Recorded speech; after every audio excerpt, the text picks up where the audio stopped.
Welcome to the lecture for Chapter 6, Program Planning. The last chapter discussed research, and this chapter brings us up to the next step of the PR campaign process. While the RACE acronym states that the next step should be action, program planning means the same thing when an organization starts making plans to do something about an issue or situation. The point of program planning is to provide a blueprint or a roadmap on what should be done and how it will be executed. Let's begin by looking at two approaches to planning. The textbook outlines two different approaches to planning, the first of which is management by objective.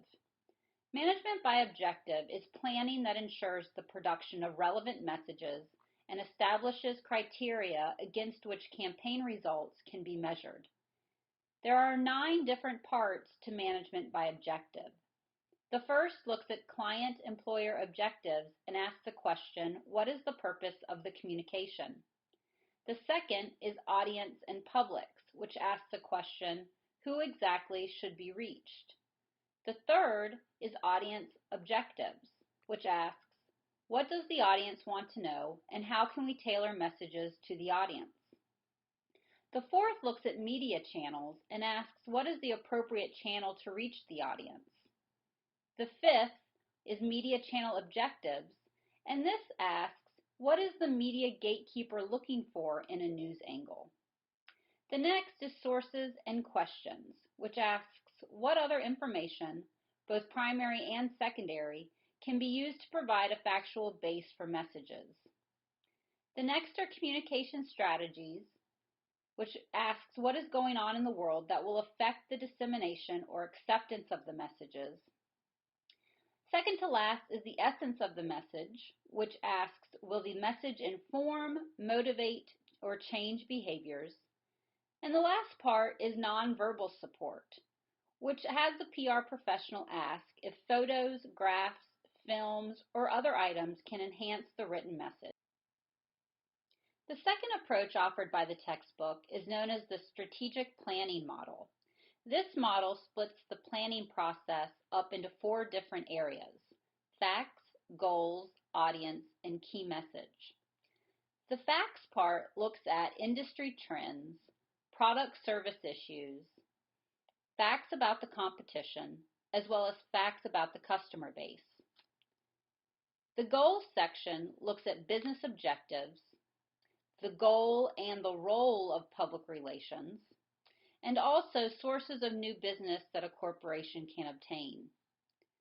The third part deals with the audience, and this is when the PR practitioner looks at what the target audience is, as well as the current mindset and the desired mindset of both the audience and the corporation. And finally is the key message, and this is when the PR professional tries to understand what the main point of a PR program might be. In other words, what is the one key message that must be conveyed?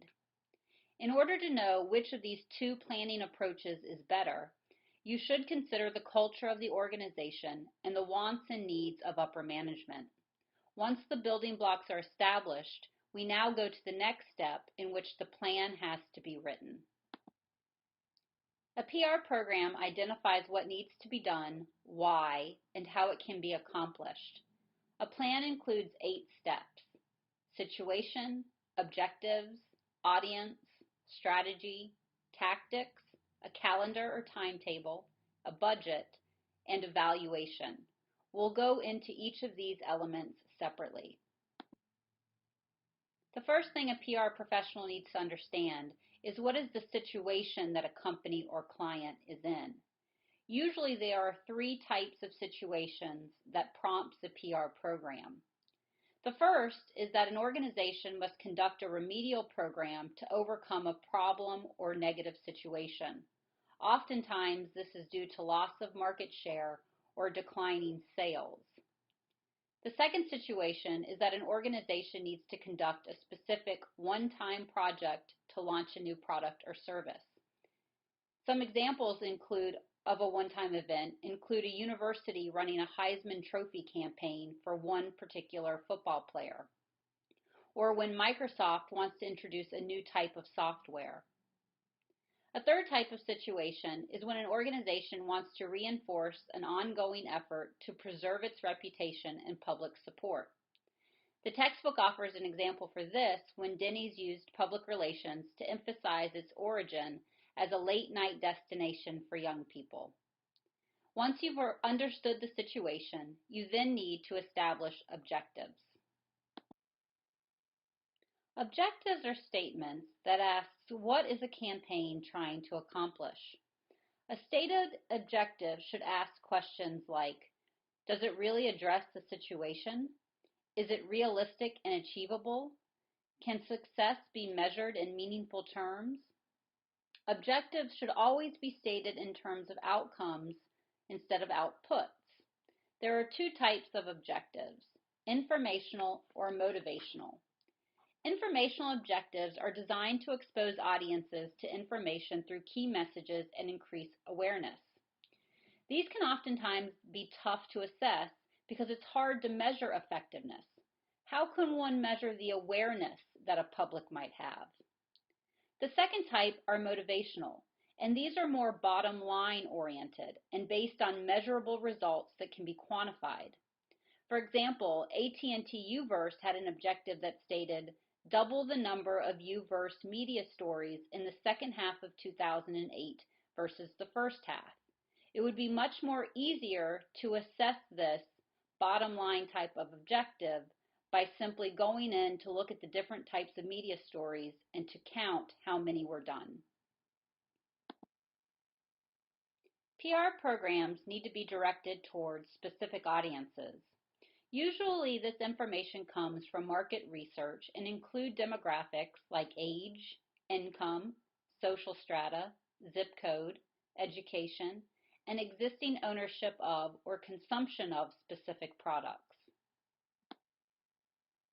The next part of program planning is strategy. Strategy describes how and why campaign components will achieve objectives. Strategy should provide guidelines and key message themes for the overall program. It should also offer a rationale for the actions and program components that are planned. Key messages are a big part of strategy, and the PR professional must ask, what messages does the campaign want to get across to its audience? The next part of a program plan is tactics. A tactic describes the specific activities that put each strategy into operation.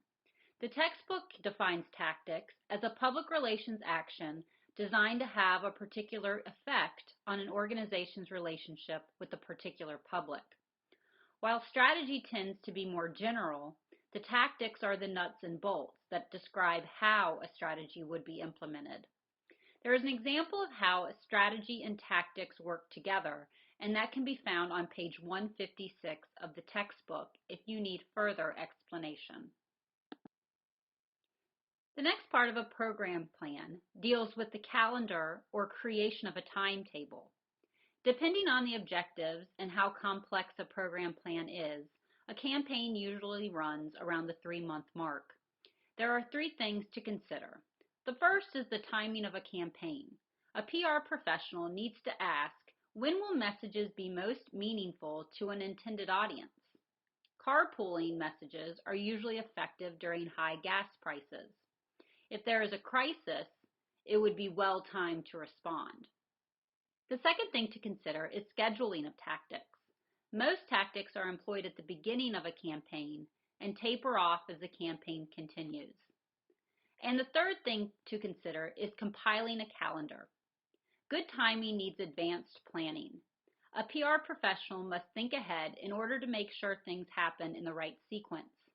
It is good to compile timelines and charts that list the necessary steps and their completion dates. Page 158 offers a visual of what a PR timeline can look like.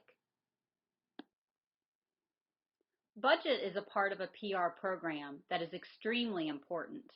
It doesn't matter how great your ideas are if you don't have the budget to initiate the plan.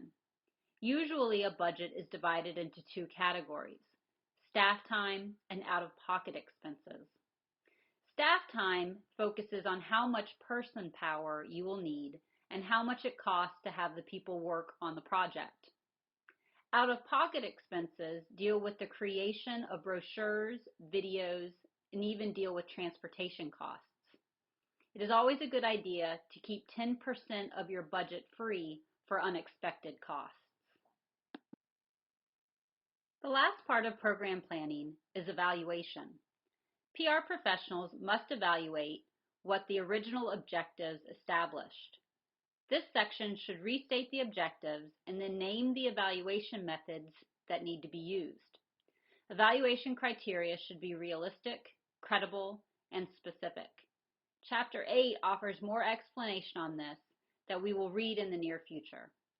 Thank you for listening to the lecture that goes along with Chapter 6, Program Planning. I hope this allows you to better understand the 8 different steps that are involved in creating a program for public relations.